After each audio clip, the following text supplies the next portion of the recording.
Gaslighting.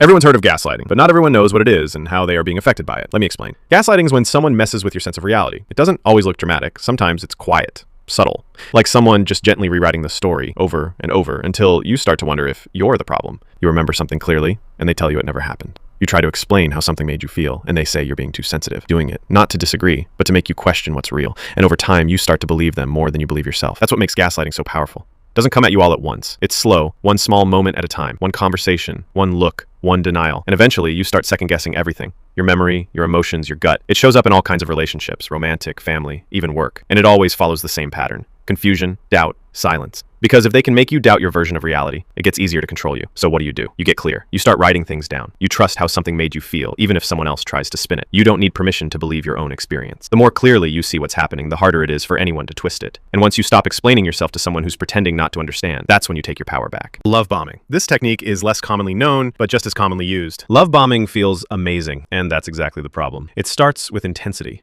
Not affection, not care, intensity. You're suddenly the center of someone's world. They're obsessed with you. They say you're perfect. They talk about forever on the second date. There's constant texting, late night calls, huge compliments, sudden gifts, and it all moves so fast you barely have time to breathe. It doesn't feel like getting to know someone. It feels like getting swept away. And for a moment, it's hard to see anything wrong with it, because who doesn't want to be adored? But that's the point. Love bombing isn't about you. It's about creating a feeling, one that's hard to walk away from later. Because once you're hooked on the high, they change, they pull back, they go cold. You start wondering what you did to make it stop. You blame yourself for the shift, and you try to win back the version of them that never actually existed. The one who said all the right thing, who knew exactly what you needed to hear. That version was the bait. This is how emotional control gets disguised as romance. It happens in toxic relationships, narcissistic dynamics, even trauma bonds. Love bombing isn't about love. It's about control, disguised as intensity, wrapped in flattery. So how do you protect yourself? You slow down. You ask questions. You look at their patterns, not their promises. Real connection takes time, space, and honesty. It grows quietly, not in a rush. If someone tries to build something serious before trust even has time to form, it's not love. It's a performance, and you don't owe anyone an encore. Guilt tripping. Guilt tripping is one of the most common and sneakiest ways people try to control you. And the thing is, it doesn't usually look like manipulation. It's not someone yelling or demanding.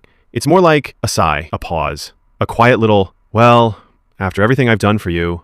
They don't come right out and say it, but suddenly you feel like you've let them down, like you should have known better, like saying no makes you selfish or cold or ungrateful. That's how guilt tripping works. It's not about what you actually did. It's about making you feel like you've failed in some invisible way. Even if you were just setting a boundary, even if you were doing what's right for you, it turns care into currency, and your kindness becomes a debt you're always trying to repay. The worst part? It works, especially if you're empathetic. You feel the tension, the silence, the disappointment, and before you know it, you're apologizing for something you didn't even do or agreeing to something you never wanted. It shows up everywhere, in families, relationships, friend groups, and it always has the same goal. If I can't make you say yes, I'll make you feel bad for saying no. So how do you deal with it? You pause. You take a step back from the guilt and ask yourself, did I actually do something wrong? Or am I just being made to feel like I did? Real guilt comes from your own values. Manipulated guilt, that's someone else's control tactic. You're allowed to hold your boundary, even if someone else tries to punish you for it. Triangulation.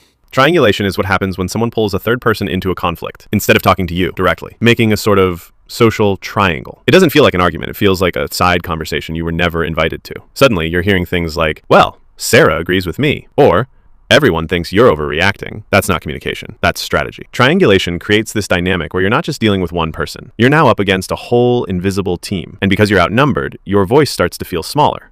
You start wondering if you're the one who's being difficult or dramatic or wrong. And that's the whole point. When someone triangulates, they're not trying to solve the problem. They're trying to win it by building alliances, by shifting the focus, by making it seem like you're the common denominator. This tactic shows up a lot in toxic family systems, like when a parent complains about one sibling to another instead of having a direct conversation. It also shows up in romantic relationships, especially when one partner tries to involve a friend, an ex, or even a therapist to validate their side. Suddenly, you're not just disagreeing with them. You're defending yourself against this whole narrative, and it's exhausting. Because you're not just dealing with the actual issue anymore. You are now being dragged into someone else's storyline, with someone else holding the pen. So how do you stop it? You pull the triangle apart. Say this: if you have a problem with me, talk to me, not about me. Keep things direct. Keep them simple. You don't need to defend yourself to a third party you never even spoke to. You get to set the tone for your own conversation. And if someone refuses to meet you there, you're allowed to step out of the triangle completely. White knight. The white knight looks like a hero on the surface. They show up with answers, with concern, with solutions you didn't ask for. At first, it feels like they're helping you, like someone finally understands what you're going through. But that's only the setup.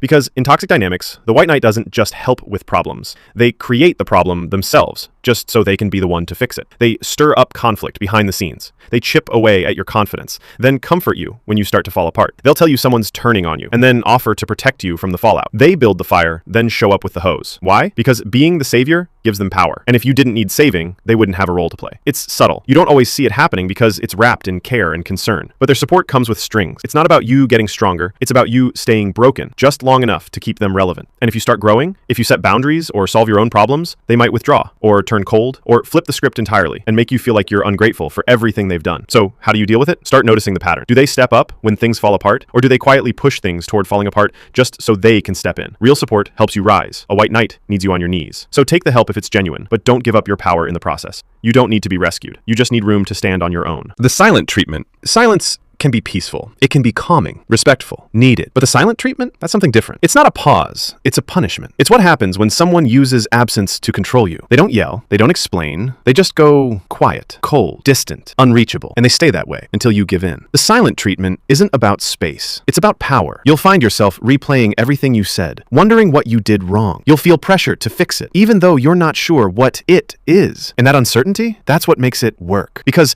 when someone refuses to communicate, you're left guessing. And eventually, you stop focusing on your own needs and start focusing entirely on how to get them to engage again. You apologize just to end the silence. You bend, you soften, you tiptoe. Not because it's your fault, but because the quiet is unbearable. And for the person using it, that silence becomes a tool. It says, I control when this relationship feels safe. I control when you feel seen. And if I withdraw, you'll chase me. It can show up in romantic relationships, with friends, even at work, anywhere someone wants to win without having a conversation. So how do you deal with it? You stop chasing the noise. You name what's happening. You say, if you're upset, I'm open to talking, but I won't be punished with silence. And then you hold your ground. Because communication is a two-way street. And if someone refuses to speak unless they're being agreed with, they're not looking for connection. They're looking for control. Breadcrumbing. Breadcrumbing is when someone gives you just enough attention to keep you hooked, but never enough to actually move forward. They'll send a hey text every few days, react to your story, compliment you randomly, just enough to remind you they exist. But when it comes to making plans, showing up, or committing to anything real, it's all hoping this time it'll be different,